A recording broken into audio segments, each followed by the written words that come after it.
les outils de la création n'ont jamais été aussi accessibles. Non seulement ça change l'accès à la création, mais ça change aussi les œuvres elles-mêmes et la relation entre l'œuvre et le spectateur.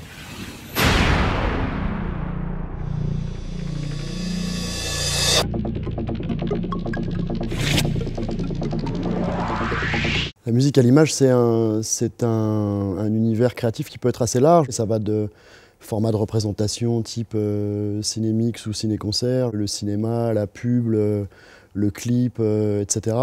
C'est aussi, peut-être dans une époque plus récente, mais on a fait un travail important aussi sur toute la partie scénographie visuelle de la représentation live de la musique, notamment à travers ce qu'on a appelé le stage design ou le room design dans tous les lieux qu'on a créés dans le patrimoine, sur les sites de nuit sonore par exemple depuis des années. On a fait travailler des artistes visuels qui venaient soit du champ numérique, soit du champ du design, soit du champ de la scéno, pour travailler l'environnement esthétique, visuel d'un artiste de musique. Et ça aussi, c'est évidemment un lien fort entre l'univers de la musique et celui de l'image. Il y a toute une génération aujourd'hui d'artistes, y compris de la scène électronique, qui s'y intéressent.